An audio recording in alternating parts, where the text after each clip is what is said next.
मातश्री नर्मदे हर।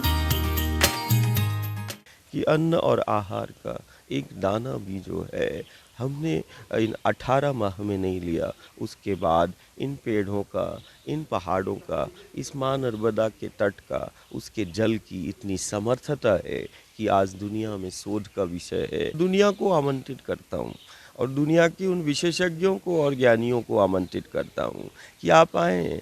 यदि ज्ञान और विज्ञान की बात है तो हमने कई संस्थानों को शरीर दिया है। किसी ने रक्त मांगा तो हमने रक्त भी दिया है कि नहीं, आप पूरा परीक्षण करें और इस सत्य को जो है दुनिया के सामने लाएं कि आखिर में क्या है नर्मदा के जल में, क्या है उसके तट और पथ की हवाओं में, मिट्टी में, पत्थर में, कंकर में। माँ श्री नर्मदे हर। हम आज हनुमान घाट आश्रम में महान संत भैया जी सरकार के सानिध्य में हैं, जो नर्मदा परिक्रमा के दौरान यहाँ पर रुके हुए हैं। आइए इनसे नर्मदा समग्र को लेकर चर्चा करते हैं। महाराज जी नर्मदे हर। महाराज जी, लगभग 600 दिन हो गए आप निराहार माँ नर्मदा की सेवा में, शुद्धिकरण में लगे हुए हैं। जन जागृति का ये मिशन और कब तक जारी रहेगा? ये हमारा अखंड संकल्प है, अखंड महाव्रत है कि जिस माँ से हमारा जीवन है, हमारी व्यवस्था है, हमारा विकास है, हमारा सर्वस्व है, जब तक उस माँ नर्मदा के द्वार पूर्णतः संरक्षित नहीं हो जाते हैं, तब तक हमारा ये संकल्प, हमारा ये महाव्रत प्रारंभ रहेगा। अभी वर्तमान स्थिति धीरे धीरे बड़ी भयावह होती नज़र आ रही है। जीवनदायिनी का द्वार धीरे धीरे सिमटता चला जा रहा है। माँ नर्मदा हमारा जीवन है, लेकिन जीवन देने वाली का भी एक जीवन क्षेत्र है। वो व्यवस्था, विकास, ज़रूरत, सुविधाओं के नाम पर धीरे धीरे अमरकंटक से लेके संपूर्ण नर्मदा पथ पर वो हरित क्षेत्र धीरे धीरे सिमटता नज़र आ रहा है, जिसके कारण आज अनेक घाटों पर ये स्थिति निर्मित हो गई है कि नर्मदा गुप्त हो रही है। गुप्त हो रही माँ नर्मदा, विलुप्त हो रहा है हमारा जीवन क्षेत्र, हमारी संस्कृति, सभ्यता का वो केंद्र। तो वो ये जन जागरण, ये सत्य का आग्रह है और एक रचनात्मक है, कोई विरोधात्मक नहीं है। हम सिर्फ अपने जीवन क्षेत्र को ही नहीं, हम अपनी सभ्यता, हम अपनी संस्कृति, हम अपनी धरोहर को बचाने की हम बात कर रहे हैं और उसमें धीरे धीरे गांव से सत्य का आग्रह करने के लिए हम ये 5वीं बार नर्मदा मैया की परिक्रमा कर रहे हैं। महाराज जी, आप लगातार बोलते रहते हैं कि पॉलीथीन, पन्नी, प्लास्टिक का उपयोग ना हो। आखिर जिला प्रशासन और राज्य प्रशासन को इसमें क्या दिक्कत है? प्रतिबंध क्यों नहीं लगाता? इस शासन प्रशासन को कोई तकलीफ नहीं है। ये बड़ी समस्या हम देख रहे हैं कि गांव नगर में जो है वो उतना जागरण नहीं है और समाज को पता है कि प्लास्टिक और पॉलीथीन का आज घर परिवार प्रयोग कर रहा है। शासन प्रशासन किसी को जोर ज़बरदस्ती नहीं कह रही है कि आप पॉलीथीन का उपयोग करें या प्लास्टिक का उपयोग करें। प्लास्टिक पॉलीथीन का उपयोग समाज कर रहा है, भक्त प्रेमी कर रहा है। हम बारंबार ये समाज से आह्वान कर रहे हैं कि एक बहुत बड़ी समस्या बन गई है नर्मदा के तट और तटीय क्षेत्रों में, वो है प्लास्टिक और पॉलीथीन। इस प्लास्टिक और एक पॉलीथीन जो माँ नर्मदा के द्वार का परेशानी का कारण है, वही धरती को बंजर करने में और गौ माता को मारने में कहीं ना कहीं प्लास्टिक और पॉलीथीन ही जो है वो योगदान दे रही है।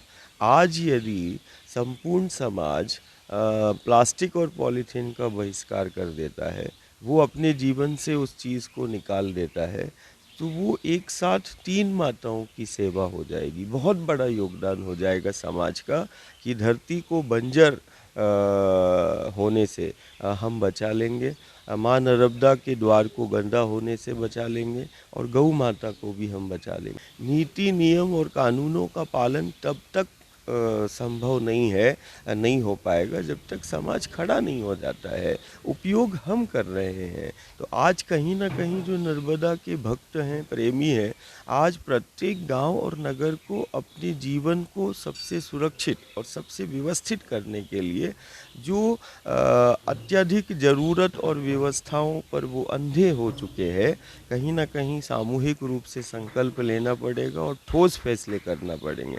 कल हमने हर हर घाट पर, सिद्ध घाट घाट पर हमने आह्वान किया मंडला में कि कुछ समाज को सामूहिक रूप से ठोस फैसले लेना पड़ेंगे कि जो नर्मदा के द्वार पर या सामूहिक रूप से या घर परिवार में प्लास्टिक पॉलीथीन का उपयोग कर रहा है, जो प्लास्टिक पॉलीथीन हमारी धरती को बंजर कर रही है, गौ माता को मार रही है, हमारे नर्मदा के द्वार को गंदा कर रही है, कहीं ना कहीं यदि वो खाद्य सामग्री के नाम पर, पूजन सामग्री के नाम पर या भंडारे के नाम पर यदि प्लास्टिक पॉलीथीन का उपयोग करता है तो समाज उसको बहिष्कृत करे।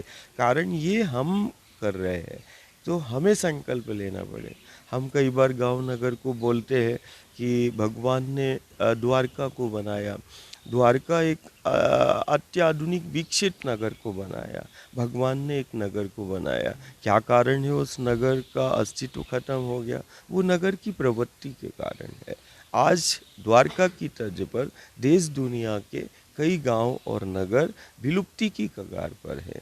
वो गांव नगर के अस्तित्व खत्म हो रहे हैं। सागर एक तरफ आगे बढ़ रहा है, तो वो द्वारका की तर्ज पर जैसे द्वारका जलमग्न हो गई, वैसे देश दुनिया के बहुत सारे गांव हैं। हमारे भारत के ही दक्षिण में आप चले जाएं, पश्चिम में आप चले जाएं, हम अभी उड़ीसा में थे, हम अभी भरूच में थे। धीरे धीरे सागर आगे बढ़ता जा रहा है, एक तरफ आगे बढ़ रहा है, कारण जलवायु का वो परिवर्तन हो रहा है, ताप दाब बढ़ रहा है। ये ताप दाब को जो नियंत्रित करने वाली जो व्यवस्था थी वो हमारे ये वन है, ये जंगल है, ये पेड़ है। आज वो ज़रूरत और व्यवस्था पर हम जंगलों को ख़त्म कर रहे हैं, हम पेड़ों को हम ख़त्म कर रहे हैं। सिर्फ सुविधा के नाम पर, व्यवस्था के नाम पर यदि वृक्षों को काटा जा रहा है, पेड़ों को काटा जा रहा है, वनों को ख़त्म किया जा रहा है, तो ये मुझे लगता है आने वाले समय में सबसे बड़ा अभिशाप समाज का होगा। इसीलिए समाज आगे आए, समाज उठे। आज सारी दुनिया में सिर्फ दो ही विषय है, माटी बचाओ, पानी बचाओ। ये दोनों ही, ना मिट्टी को हम बचा पा रहे हैं, ना हम पानी को बचाया, तो आने वाले समय में भीषण आपदा और आपत्ति का सामना समाज को उठाना पड़ेगा, सामना करना पड़ेगा। ठीक वैसे ही कि 2 सालों से संक्रमण, एक बहुत बड़ा संक्रमण से समाज जूझ रहा है, उसमें हमने अपनों को खोते हुए देखा है, अपनों को दूर होते हुए देखा है। उस संक्रमण ने ये संदेश दे दिया कि नहीं, एक ऑक्सीजन का सिलेंडर के लिए, और वो सब कुछ दांव पर लगाने तैयार था। एक हॉस्पिटल में बेड को पाने के लिए वो 1 से 2 लाख रुपए खर्च करने के लिए तैयार था, एक बेड के लिए और एक सिलेंडर के लिए। न जाने कितना वो अपने जीवन की सारी पूंजी लगाने तैयार था। लेकिन मैं गांव और घर परिवार से बोलता हूँ कि एक बेड की कीमत, एक ऑक्सीजन के सिलेंडर के लिए तुमने सर्वस्व लगा दिया, लेकिन जिन पेड़ों ने, जिन जंगलों में न जाने एक वृक्ष ने जीवन पर्यंत न जाने कितने ऑक्सीजन सिलेंडर दिए और न जाने कितने जीवन को बचाया, आज वो ज़रूरत सुविधाओं के नाम पर उन वृक्षों को, उन जंगलों को, उन पहाड़ों को, उन पेड़ों को जो है हम काटते चले जा रहे हैं, हम उनको सुरक्षित नहीं कर पा रहे हैं। ये समाज में कहीं ना कहीं एक बहुत बड़ी विसंगति है। हम सिर्फ यही सत्य का आग्रह कर रहे हैं कि वो पेड़ों को जो अपना स्वरूप वो परमात्मा ने बताया, उन पहाड़ों को बताया, शक्ति के स्वरूप में हमने एक नदी को हमें नदी मिली है, वो शक्ति के रूप में प्रत्यक्ष, वो नदी नहीं, वो जननी है, वो नदी नहीं, वो शक्ति है। प्रत्यक्ष नर्मदा का हम देख रहे हैं, और ये प्रत्यक्ष ही जीवंत प्रामाणिकता वो माँ जो है इन गांव नगर में, देश दुनिया में चला रही है कि अन्न और आहार का एक दाना भी जो है हमने इन 18 माह में नहीं लिया, उसके बाद इन पेड़ों का, इन पहाड़ों का, इस माँ नर्मदा के तट का, उसके जल की इतनी समर्थता है कि आज दुनिया में शोध का विषय है कि एक अन्न का दाना ना लेने पर भी आज माँ 18 माह से मुझे चला रही है। ये अपने आप में जीवन सत्य को प्रामाणिकता की आवश्यकता नहीं, मैं तो दुनिया को आमंत्रित करता हूँ और दुनिया के उन विशेषज्ञों को और ज्ञानियों को आमंत्रित करता हूँ कि आप आएँ। यदि ज्ञान और विज्ञान की बात है तो हमने कई संस्थानों को शरीर दिया है। किसी ने रक्त मांगा तो हमने रक्त भी दिया है कि नहीं, आप पूरा परीक्षण करें और इस सत्य को जो है दुनिया के सामने लाएं कि आखिर में क्या है नर्मदा के जल में, क्या है उसके तट और पथ की हवाओं में, मिट्टी में, पत्थर में, कंकर में। दुनिया के सबसे असाधारण वृक्ष वो नर्मदांचल में है। और यदि सुविधाओं और व्यवस्थाओं के नाम पर यदि इन पेड़ों को काटा जाता है तो हम अपने जीवन को ही नहीं, हम अपनी धरोहर, हम अपनी संस्कृति, हम अपनी सभ्यता को ख़त्म कर रहे हैं, हम अपने अस्तित्व को ख़त्म कर रहे हैं। महाराज जी, आपने पेड़ों की महत्ता बताई, लगातार बताते आ रहे हैं। अभी हाल ही में नर्मदा पर्यटन के नाम पर एक एक्सप्रेस वे बनाया जा रहा है। निश्चित रूप से एक्सप्रेस वे बनेगा, हज़ारों पेड़ कत्लेआम होगा। उस पर क्या आप राज्य सरकार से बोलेंगी कि इन पेड़ों को यदि मान लो बहुत आवश्यक भी है, यदि उखाड़ना ही पड़ता है तो उन्हें कहीं ना कहीं प्रतिष्ठापित बाजू में गड्ढा करके वो किया जाए, काटा ना जाए उनको? हम हमेशा से बोलते हुए आए हैं कि हम व्यवस्था या विकास के विरोधी नहीं हैं। हम व्यवस्था और विकास का विरोध कर रहे हैं। हम व्यवस्था और विकास का विरोध नहीं कर रहे हैं। हम चाहे राज्य सरकार हो, चाहे केंद्र सरकार हो, चाहे शासन हो या प्रशासन हो, हमारा रचनात्मक सत्याग्रह और रचनात्मक हमारे सेवा कार्य परिवारों के रहे हैं। आज व्यवस्था या विकास या सुविधा के नाम पर जो मैं बार बार बोलता हूँ कि सबसे असाधारण वृक्ष दुनिया में सिर्फ नर्मदा के तटीय क्षेत्रों में है, नर्मदांचल में। नर्मदांचल में दुनिया का सबसे असाधारण औषधि वन है। नर्मदांचल के पेड़ जो हैं वो साधारण नहीं है। ये मैं बारंबार हर जगह बोलता हूँ कि नर्मदा के तटीय क्षेत्रों में वो जो पेड़ हम देख रहे हैं, वो वृक्ष जो है वो असाधारण है। वो उपहार और उपचार के काम भी आते हैं। वो सिर्फ प्राणवायु का संचार नहीं कर रहे हैं, वो जीवन के समन्वय और संतुलन की बात करें या जीव जगत और ब्रह्मांड के समन्वय संतुलन की बात करें, वो समन्वय और संतुलन को भी बनाते हैं। असाधारण है। और हम बार बार यही प्रार्थना करते हैं कि आप व्यवस्था और विकास करें, लेकिन व्यवस्था और विकास एक मर्यादा में हो। नर्मदा के यदि तटीय क्षेत्रों पर व्यवस्था और विकास के नाम पर यदि पहाड़ों को काटा जाएगा, जंगलों को काटा जाएगा, पेड़ों को काटा जाएगा, तो मुझे लगता है कि आने वाले समय में हम गांव नगर को में जीवन नहीं देख पाएंगे। भीषण तबाही के वो केंद्र बन जाएंगे। आज पर्यटन के नाम पर हो, व्यवस्था और विकास के नाम पर बहुत अच्छा है, आप तीर्थ पर्यटन क्षेत्र को विकसित करें। लेकिन मेरा सिर्फ राज्य सरकार, केंद्र सरकार से ये है कि आप वो हाईवे को बनाएं, आप विकास करें, व्यवस्था करें, लेकिन वो नर्मदा की जो असाधारण पेड़ आ रहे हैं, किसी कारणवश यदि व्यवस्था और विकास के नाम पर यदि हमें पेड़ को हमें हटाना पड़े, तो उसको काटने की जगह उसको स्थानांतरित करने की आप व्यवस्था करें। कारण यदि राज्य सरकार या कोई भी बोलता है कि हम 100 पेड़ को काट देंगे और हम उसके बदले में 1000 वृक्ष लगाएंगे, तो मैं ये कहता हूँ कि वो 1000 वृक्ष भी उसका वो स्थान नहीं ले पाएंगे। कारण वो जो 100 वृक्ष या आप 1000 वृक्ष आप काटेंगे, वो 50 साल पुराना, कोई 100 साल पुराना है, कोई 150 साल पुराना है। और 150 साल पुराने या 100 साल पुराने वृक्ष को यदि कोई व्यक्ति कह रहा है कि हम काट के 100 वृक्ष लगाएंगे, तो वो मूर्खता है। वो कहीं ना कहीं हमें ये व्यवस्था करना पड़ेगी कि वो स्थानांतरित हो। यदि ज़रूरत पर यदि हमें काटना पड़ रहा है तो हम उसको नहीं, लेकिन हम उसको बोलते कि उस वृक्ष को आप स्थानांतरित कर दें। कारण 100 वर्ष से जो खड़ा हुआ वृक्ष है, हम 100 पेड़ लगा के हम उसकी भरपाई नहीं कर पाएंगे। कारण उतना बड़ा होने में उसको 50 साल लगेगा, 30 साल लगेगा, तो वो जो इतने में तो दुनिया खत्म हो जाएगी। यदि हम 30 साल में, तो दुनिया खत्म हो जाएगी। तो वो 1000 वृक्ष लगा के हमें कुछ मिलेगा नहीं, हमारा जीवन ही खत्म हो जाएगा। प्रदेश के मुखिया जो प्रदेश के मुखिया शिवराज सिंह चौहान, जो स्वयं अपने आप को नर्मदा भक्त कहते हैं, और उन्होंने संकल्प लिया है रोजाना एक पौधा रोपित करने का, उनसे आप यदि सीधे बोलेंगे कि भाई इस स्थिति को आप जहाँ भी वृक्षों को स्थानांतरित करें, तो शायद बहुत अच्छा मैसेज जाएगा। मैं प्रदेश के माननीय मुख्यमंत्री शिवराज जी से मैं स्वतः ही वो मिले हैं, और मैंने नर्मदा के वास्तविक सत्य को उनके समक्ष रखा है, और नर्मदा के संरक्षण और संवर्धन में उनको मैंने पूरा ही लिखित रूप से भी चातुर्मास से पहले मैंने उनको बड़ी स्थिति स्पष्ट की है कि वास्तविक स्थिति क्या है, और चाहे वो नर्मदा का जल दूषित हो रहा है उसके विषय में हो, और चाहे वो ज़रूरत धर्म सेवा व्यवस्था के नाम पर जो हरित क्षेत्र खत्म हो रहा है। मैंने सिर्फ शासन प्रशासन से और जो वास्तविक में नर्मदा के प्रति बेहद संवेदनशील भी रहते हैं, इसमें कोई संदेह नहीं है कि वो नर्मदा को अनन्य भक्त है।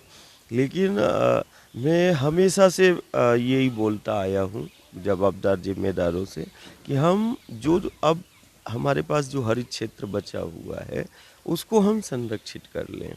जाने अनजाने में सबसे भूलें होती हैं, लेकिन आज व्यवस्था और विकास के नाम पर, सेवा के नाम पर अमरकंटक से लेके संपूर्ण नर्मदा के पथ पर जो बड़े बड़े अतिक्रमण, निर्माण और अंधाधुंध दोहन और खनन हो रहा है, अब यहाँ पर जो है नीति नियम और कानूनों को पूर्णतः लागू किया जाए, और अमरकंटक से लेके संपूर्ण नर्मदा के पथ तक जो है उसको पूर्णतः संरक्षित आप कर दें। एक आदेश की आवश्यकता है कि अब जो है नर्मदा के तटीय क्षेत्रों पे वो जहाँ तक माँ नीति कहती है, नियम कहता है, कानून कहता है, उसको पूर्णतः वो संरक्षित कर दें। और दूसरी चीज़ वो मैं तो खुद ही बोलता हूँ कि पूरे भारतवर्ष में एक ऐसा मुख्यमंत्री है जो नित्य जो है एक वृक्ष लगाकर देश को ही नहीं दुनिया को संदेश दे रहा है, प्रकृति प्रेम का संदेश दे रहा है, ईश्वर की सगुण उपासना का संदेश। आज मुझे लगता है कोई भारत के अंदर कोई ऐसा राज्य नहीं है, कोई ऐसा मुख्यमंत्री नहीं है जो रोज ही एक वृक्ष लगाता हो, कहीं भी जाएगा। कितना बड़ा संदेश है वो संदेश को, कि एक वृक्ष को लगाने का संदेश तो है, लेकिन उतना ही ज़्यादा आज मैं बार बार सत्य का आग्रह कर रहा हूँ कि जो सदियों से वो वन और जो हरित क्षेत्र है वो लाखों पेड़ों को भी बचाने का संकल्प जो है हमें लेना पड़ेगा। कारण यदि वो लगे हुए वृक्षों को हम यदि नहीं बचा पाए और सुविधा और व्यवस्था और सेवा के नाम पर कटते चले गए तो जीवन का अंत हो जाएगा। महाराज जी, आप 18 महीने से निराहार हैं, इसको लेकर कहीं संत समाज में से कोई चुनौतियां आपके सामने आई क्या? नहीं, कोई चुनौती नहीं है, विज्ञान को चुनौती है। मेरा कहने का ऐसा ये था कि और भी संत जो हैं कि आप इतना कठिन तप कर रहे हैं, तो उसको लेकर कहीं समाज में कि भाई आप ऐसे कैसे कर लेते हैं, क्यों कर रहे हैं, इस तरह की चुनौती कोई? अब मुझे तो जो भारत में हमारा संत समाज है और जो कभी कभी मिलते हैं तो वो बड़े मार्मिकता के साथ, भावपूर्ण संवेदनाओं के साथ वो सिर्फ यही कहते हैं कि इतना कठिन तप करने की क्या आवश्यकता है, थोड़ा सा कुछ आहार भी जाना चाहिए शरीर का के लिए। तो मैं सभी संतों से सिर्फ यही मांगा है कि नहीं, आप लोगों का नज़र बना रहे, माँ का वो साथ है और माँ के लिए मुझे जीना है, पानी से मिलाना है। किसी न किसी को जल ही जीवन है वो कहते हैं, हम जल ही जीवन है चरितार्थ करना चाह रहे हैं और कहीं ना कहीं किसी न किसी को जीना पड़ेगा।